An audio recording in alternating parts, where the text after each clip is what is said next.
So to relations and functions. Relations are basically just going to be two variables. So anytime you have an x and a y, they call that like a relationship, a relation. A function is going to be a little bit more of a special case of that, and we'll talk about that soon. But I'm going to start out with the whole relations. Relation or relations. It's basically just a set of ordered pairs. So a set of ordered pairs. Perhaps a better way of saying ordered pairs would be if you have ordered pairs, really those are just points. So if you have a collection of x and y values, that's going to be a relation or a relationship. Now you could look at that in several different ways, and one of these I didn't remember kind of coming back to the middle school or algebra level. I suppose it's not really middle school. But so example, one, if you have a set of points, have you guys done those curly brackets? No idea. Okay. If you, on a maybe I should do a little bit neater then. If you have, looks like this here. You should hopefully recognize it somewhat from a keyboard, but that means the set whose members are is kind of how you read it. So if I were to say this out loud, I'm going to have the points 1, 2, and the point 3, 4, and the point 5, 6. If you wanted to read that out loud, the way they'd say it is the set whose members are, that means the curly bracket, the point 1, 2, 3, 4, and 5, 6. So that there is officially a set of ordered pairs. Another way that you could see that same exact thing would be if you were to have a graph. My graph's a little bit ugly there. But I want to have my x values go from 0 to 5. So 0, 1, 2, 3, 4, 5. My y values, I'll go up by 2s and get up to 6. So another way to show that exact same thing, the set whose members are these 3 points, would be to take and put them on a graph.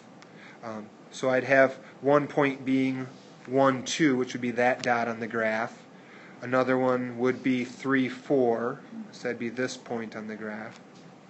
And then 5, 6 being my last point. So you could show a relation of these 3 points as a set of points. You could show it as a graph. Another way you could show it would be to write it as a data table. So you could have your x and y. You could do a horizontal data table like this. You could do a vertical data table.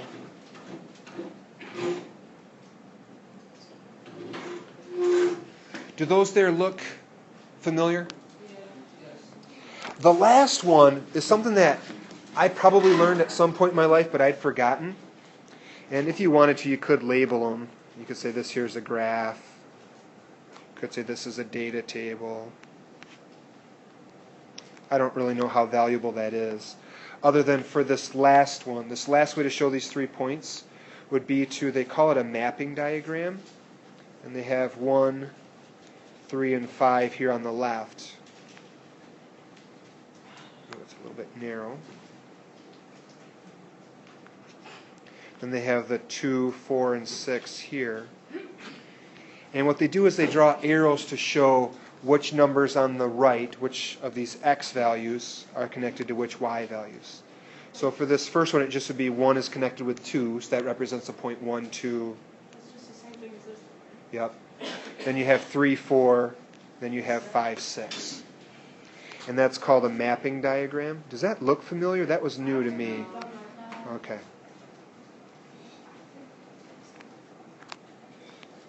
I wouldn't mess with your mapping diagram, but the advantage of doing something like this as opposed to a data table is if they were to include like blue lines like this. So say they have those 2 blue arrows, what 2 new points did they just add to the data table? 5, 4, 5, 4. Yeah, 5, 2, and 5, 4. So I think the reason for doing this would maybe be it's a little bit less writing if you have multiple used x's and y values or something. But does that seem to be okay for relations, just different ways of showing points? You guys all right? Hold it together? All right. Roman numeral 2 then. Roman numeral 2 is going to be domain and range. This is going to come up over and over and over as you keep going through math. So domain and range. Have you guys studied domain and range before? No. Okay. Then let's do like a definition of sorts. So domain, maybe I'll write them in red kind of to make them pop a little bit more. A domain is going to be the set of all the x values of a relation. So it's all of the x values of a relation. Or if you're looking at a graph, it's going to be what x values are in the graph. The range, then, a wise person would guess it's going to be, anyone? Distance between 2 points. Nope. Nice try. It's a guess. Just All the way to y values. nice. All the y values. So all of the y values of a relation. So you have all the x values, you have all the y values.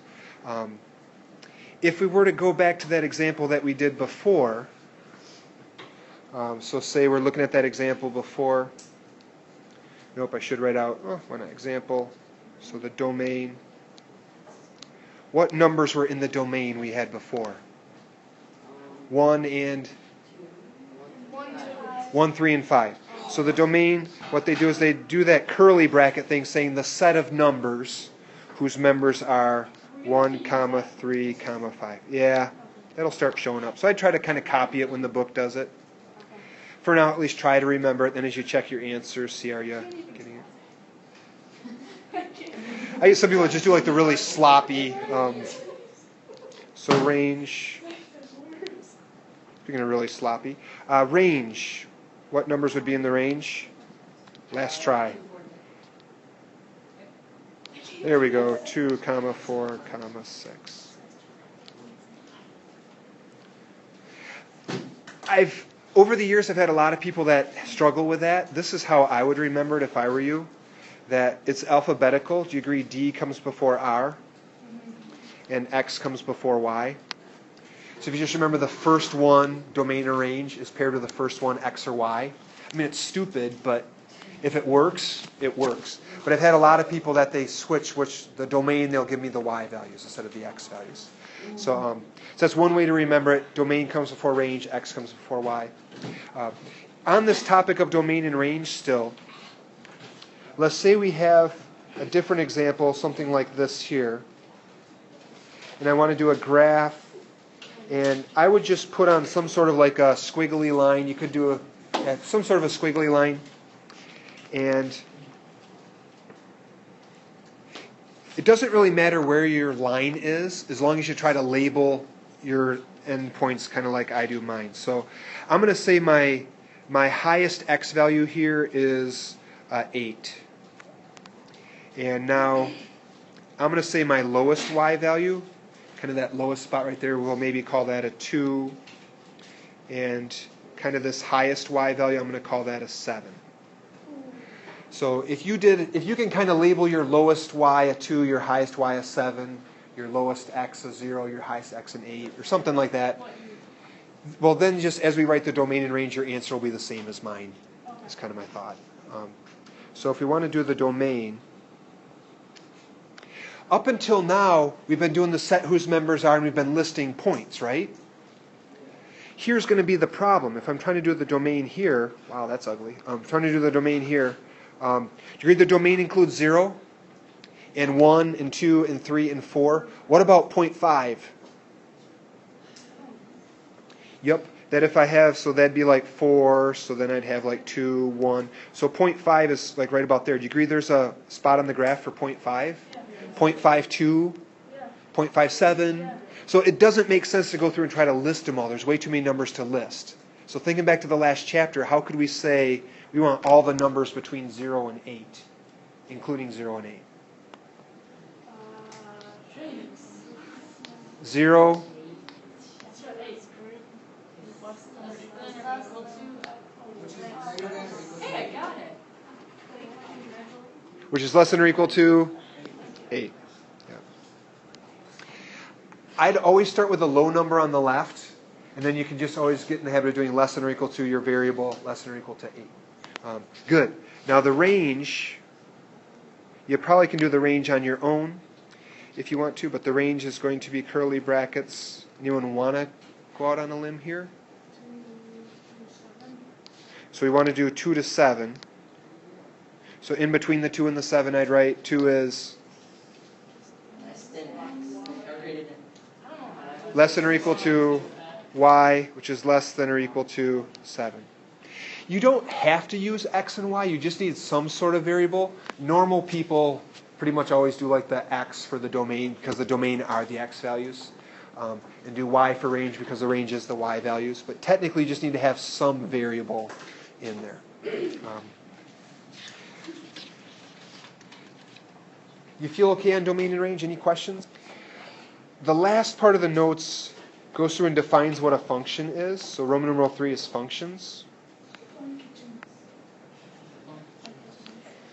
And functions are a special type of relation. So a function is going to be a relation, so a pairing of x and y values. So a function is a relation, or a pairing of x and y. And here's the key, where each x value, so each number for x, each x value is paired with only, I'm going to do only and 1 in caps, with only one y value. So a function is going to be a pairing of x and y, where each of the x values is paired with only one y value. Only one, no more. So, going to do a couple examples. The examples will help us kind of see. So, let's say we were talking about, earlier this year we did the fundraiser of key cards and money earned. So that's supposed to be a dollar sign earned. So if we went through and did that, I'm going to write it as a collection of points. If you sold one key card, how much money did you get put in your account? 25. Oh, not how much money went to you out of the 25 bucks you sold? 10. Yep. So if X is the number of key cards you sold, Y is going to be the amount of money you made. So if you sold 1, you made $10. If you sold 2, my next point would be 2, comma 20. My next point would be 3, comma 30. And we'll maybe just stop there, but you could keep going 4, 40, 5, 50, and so on. Is this going to be a function? Does each x value only have one y value? Yep. That it's not like for one person we gave the point 110, and then somebody else like, oh, you sold 1, we're going to give you $5 because we don't like you. You know, it's that when x is 1, it's only paired with one y value. So that would be a function. So this here is a function. So that there would be a function. If we were to do a different example, say we want to look at study minutes or study time and grades. Perhaps for the last test, if we were to take and make a data table there and say we have the time as the x value, because time is independent, and teachers try to build a case that your grade is going to depend somewhat, at least, on how much you study. So how much time does our first person spend studying? So first person spends 60 minutes. What grade are we going to give them? A C. So 70, 80. 80%, do we say? You study for an hour, get a C? Yep. What? I never studied any A. Okay, so then we're going to say for you, I'm going to give you a number still. Well, I guess we could do 0. If we do 0, what percent are you getting? 100. 95. Wait, what? I'm not that. So we're claiming that A minus, technically. So 0 minutes studying gets 95 for that person. Someone else? Another data point? 25 minutes of studying, and the grade is? 110. Yeah, we're not going that far. So I'm not that generous of a teacher. So 25 minutes gets them what percent? Wait, why do we do the 0, 95? Maybe let me do this. I'm going to say 95. Is this still a function? Why not?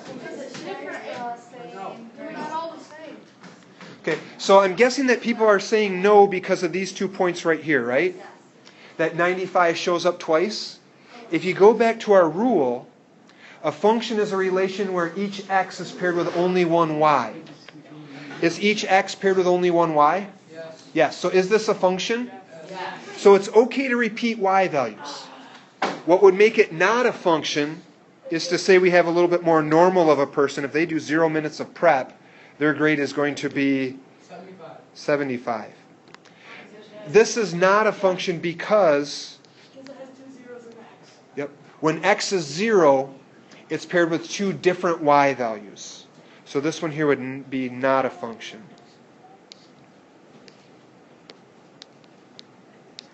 I haven't made a test for algebra yet, but when I did algebra 2 for years, I'd give people some points or give people a graph and say, is it a function, yes or no, explain.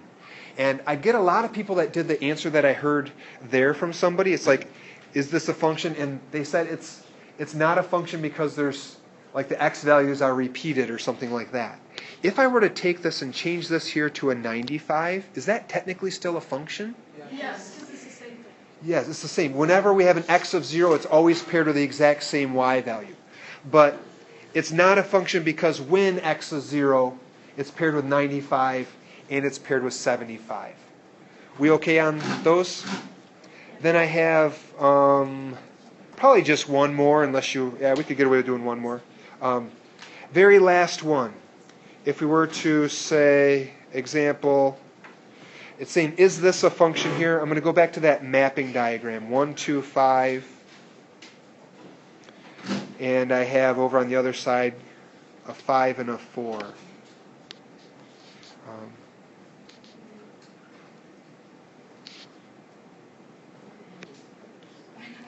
Is this the way it's written right now a function? I can't do it like that. Yes.